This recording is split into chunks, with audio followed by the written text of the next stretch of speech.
First of all, I would like to pay my respect to the teacher. I'm really happy to be here to tell you about one regime of the Cambodian history, which is the Democratic Kampuchea, began in 1975 and ended in 1979. I'm going to talk about 9 main points regarding this topic. First, the introduction. Second, history of the region. Third, general situation. Fourth, social culture, religion. Fifth, politics. Sixth, economics. Seven, education. Eight, security system. And the last is the declining of the region. So let's start with the first one, which is about the introduction. 5 years after the coup d'etat in 1970, Khmer Republic regime officially ended on April 17, 1975 by the Khmer Rouge. Since then, the whole country was under the leftist or Communist Party. Since the Communist Party wanted to start the country from year zero, the country was isolated from the whole world. This region was such a nightmare for those who survived, as there was a large-scale massacre which caused about 2 million deaths. Let's start with the second point, which is about the history of the region. 1. The early movement. So in April 1950, a communist-led Unified Israel Front was created and joined forces with Vietnam to struggle against the French. In this group, there was also the students who came back from French, including Pol Pot, Son Sen, Khieu Samphan, and Ieng Sary. In the early 1951, the Kampuchea People's Revolutionary Party was founded to fight against the French and the Japanese, and in this group, some Khmer Israel's leaders were also included. In 1954, after the First Indonesia War, the Khmer Israel's leader, San Ngoc Minh, who was the Vietnamese, returned back to Vietnam. With the absence of the leader, Du Samot took charge of the organization's activities and also helped to plan the party's program, including the policy and statutes. 2. The Communist Party of Kampuchea (CPK). So the KPRP, or Cambodian People's Republic Party, was changed to Workers' Party of Kampuchea (WPK) on September 29 to 30 in 1960. It was decided by the 21 members from rural and urban areas who held the secret KPRP meeting in order to reorganize the party. And in 1963, Pol Pot became the secretary of this party. In September 1966, after Pol Pot traveled to the North Vietnam, China, and North Korea, he decided to change the name from Workers' Party of Kampuchea to Communist Party of Kampuchea (CPK). 3. Gaining power. So how could Khmer Rouge gain so much power that they could overthrow the Lone Nol government or the Khmer Republic? Well, following the coup d'etat by the Lone Nol, CPK started to gain support from thousands of people, as the Lone Nol government was supported by U.S. government, and a lot of people really didn't like the idea of getting support from the US government, and so they decided to support the CPK to overthrow the Lone Nol government. And one among all those thousands of people, Prince Hanno was also included, as he believed that CPK or Khmer Rouge could help him to gain back his power. So with the help from those people and from Vietnam, around 40,000 soldiers were available in 1973, and because of this, the Khmer Rouge started to attack and won the Lone Nol government in the fast rate. The reason that they could win easily like this because most of Lone Nol's armies were actually officials who were not well trained, unlike the Khmer Rouge army, and they could hold on for 2 years until when 1975 because of the help from US government, as the US government dropped bombs all across the country to stop the Khmer Rouge. And even those despite the bombing, Khmer Rouge still hold on and try to attack back until they won at a fast rate. However, on April 1st, 1935, as Lono knew that he could not win, he fled from the city with the money from the US government. Finally, on April 17, 1975, Khmer Rouge successfully took over the Phnom Penh city, which meant that the Khmer Republic was ended. 3 is about the general situation. Only for a few hours after the victory, Khmer Rouge soldiers started to evacuate people from towns and cities to the countryside. And it was not easy to persuade lots of people. So in order to persuade people to evacuate, Khmer Rouge told the citizens that US was going to drop bombs, that there was not enough transportation to bring food, and they wanted to cut spies and traders. During the evacuation, many people died, especially the children and elders, and even though they died along the way, no one could do anything about that. Let's move to the next point, which is about the social culture and religion. So, as the Angka or CPK wanted to start the country from the year zero, capitalism and private ownership were all eliminated. They created the cooperative project for people to live, work, eat, and share their time together. And for the pronouns, people were urged to call each other friend or comrade. In Khmer, we say mật or samak mật. During this region, there were two ranks of status, the old people and the new people. The old people or best people are those who had lived in the rural areas under the CPK before its victory on April 17, 1955. They got the full rights, and in order to get their full rights, they needed to have no relatives working under the Khmer Republic. For the new people or the 17 April people, they were those who were evacuated from the cities and towns after the Khmer Rouge victory in April 1975. They were called parasites and they were judged to be unreliable and useless. There was also a slogan from the Khmer Rouge to those people stated that to keep you is no gain, to lose you is no loss. For the religion, pagodas were closed, monks were forced to expelled and compelled to do manual work, and sadly for Muslims, almost all of them were killed. During that time, Angka even controlled how people wear their clothes. Everyone was forced to wear all black clothes and have short hair. Holidays, dancing, music, entertainment, and courtship were all forbidden. The people need to work every day for 10 to 12 hours, digging irrigation channels, planting rice, cleaning forests, and many other duties.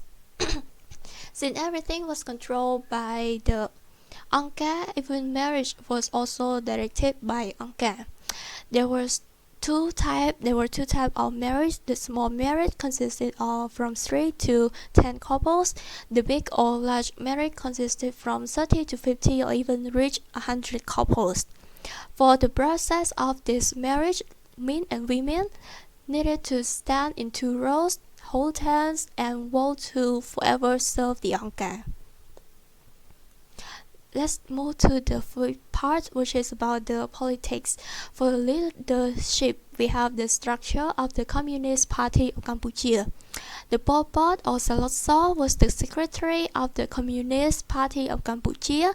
Nuon Chea was the deputy secretary. Sopham, Ieng Sri, Son Sen, Tamok, Watwait, Kepok, Kil Sampon, Nyumrua were in the rank after the deputy secretary. For the Democratic Kampuchea, the structure was slightly a bit different. We have Kim Sampon as the head of the state, Nuntia the president of People's Representative Assembly, Pol Pot the prime minister, Ieng Sri the deputy prime minister and minister of foreign affairs, Walt Wade the deputy prime minister and minister of economic and finance, Son Sen the deputy prime minister and minister of national defense. Let's move to the policy. So the national flag was renewed to red with a yellow three towers image of Angkor Wat in the middle, as you can see in the picture.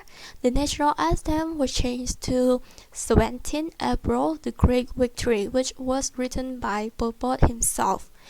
Even though the Khmer Rouge got its victory in 1935, the region was just officially called Democratic Kampuchea on January 5, 1976, and it was approved by a 1,000-member National Congress happened in Phnom Penh. For representatives, there was a 250-seat House of Representatives. We have 150 members for peasants, 50 members for the Revolutionary Army, and 50 members for laborers and other working people. In order to easily control the whole country, CPK divided the country into 6 geographical zones. We have East Zone, Zone 203, controlled by Sopeng, was divided into 5 regions, Region 20, 21, 22, 23, and 24. The Southwest Zone, Zone 405, controlled by Chitun, or also known as Damok. The region were 13, 25, 33, and 35. The North Zone, Zone 303, first controlled by Koiton or Toit from 1975 to 1976, and then controlled by Gepok from 1976 to 1977. The last secretary was Gangjap from 1977 to 1979. The religion were 41, 42, and 43. The Northwest Zone from Zone 560. It was controlled by Nyumrua. The region were 1, 2, 3. The region were 1, 2, 3, 4, 5, 6, and 7. The West Zone, Zone 401, it was controlled by Chujiet. The region were 31, 32, 37, 15, and 11. Last but not least, the Northeast Zone, Zone 108. It was controlled by Neisaran or called Ya. The region were 101, 102, 104, 105, 107, and 505. Now let's move to the 6th main point, which is about the economics. So as we might already know that since the ancient time, Cambodia always depends on the agriculture, especially the rice production. So during this regime, in the picture of year 0, the country was based mainly on large-scale production of rice. The nation became a cashless country as the Angka or CPK since all currency and laborers receive food as payment instead of money. To make sure that the production went well, the farmers were divided into 3 forces. The first force consisted of unmarried men, ages from 15 to 40. They were ordered to build canals, dams, and dikes. The second force consisted of married men and women. They were ordered to grow rice near villages. The third force consisted of people who were 40 years old and older. They were ordered to do less laborious tasks, including basket making, weaving, watching over children, etc. In 1926, the first 4-year plan, 1927 to 1980, was established, and the plan aimed at harvesting 3 tons of rice per hectare, which is known as the impossible task. In addition, the crops were separated to 4 portions: 1 to feed the people, 1 to keep as seed, then another one is to keep as reserve, and the biggest portion would be sold for in exchange for goods and weapons. Let's move to the second main part, which is about the education.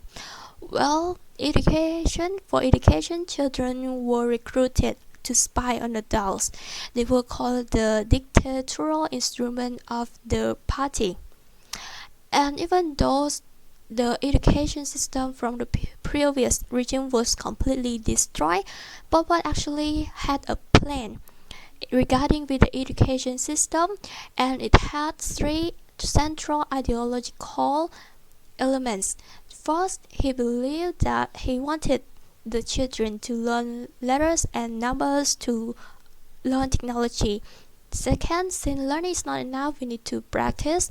And the third one, he believed that learning could only occur by cultivating good political consciousness. In contrast to this plan, everything was completely a failure because there were no study materials, no school infrastructures, no texts, and even literate teachers that good enough to teach the children. And for the children, mostly they were overworked as they did not have enough food to eat. Let's move to the eighth part, which is about the security system. One, the security center. 200 prisons called security offices or security centers were set up all across the country. For these centers, they were organized to 5 levels. The highest level, named as 21, for the Khmer Rouge cadres and soldiers, which the Khmer Rouge believed that they wanted to rebel against the revolution. The next lower level was for people transfer from security centers to labor camps. The last but not least, the three lowest levels, regional, district, and sub-district. They were for previous soldiers or civil servants of the London's government and ordinary people. For ordinary people, they were accused of desertion, stealing, or speaking ill of Angkar. For Angkar's enemy, during that time, the Democratic Kampuchea had so many enemies. We have the internal enemy and external enemies. For internal enemies, they were the new or Serpentine Abro people, officials from the Khmer Republic government, Cham Muslim, Vietnamese intellectuals, and elite traders. For external enemies, they were United States, Thailand, and some of the socialist countries such as Vietnam and Soviet Union. Now let's move to the last point of this topic regarding the democratic Kampuchea, the declining of the region. There were so many reasons which led to the fall of this region, but three main reasons stood out. First is the weak population. Since people need to overwork from 10 to 12 hours a day, and there was no weekend for them, there was no enough food, no medicine, so a lot of people died from starvation and exhaustion, and especially they were killed by the Angkas as they believed that those people not following the Angkas order. Second point would be purges. Since the mid-1976, CPK killed a lot of its own people, believed that they joined the force with Vietnam and wanted to rebel against the revolution. And in 1977, there was a large-scale assassination of secretary and cadres of the East Zone. Pol Pot believed that they joined the Vietnam force and called them Cambodian bodies with Vietnamese minds. The last but not least is the wars with Vietnam. So Khmer Rouge started to attack Vietnam since its victory in 1975, even though they got help from Vietnam. On April 3, 1978, Radio Hanoi sent out encouraging speeches to Cambodians to fight against Democratic Kampuchea. On December 3, 1978, the United Front for the National Salvation of Kampuchea was established, and it was led by Heng Samrin. The front, assisted by Vietnam troops, began to strike Khmer Rouge on December 25, 1978. Eventually, finally, on January 7, 1979, the Army of the United Front for the National Salvation of Kampuchea and Vietnamese soldiers captured the Phnom Penh, which meant that it was the end for democratic Kampuchea, a completely nightmare for those people who survived, and even for the next generation like me myself. And it was known as one of the biggest genocide that ever happened in the world. Finally, my presentation has become to the end. Thank you so much for your attention. Thank you.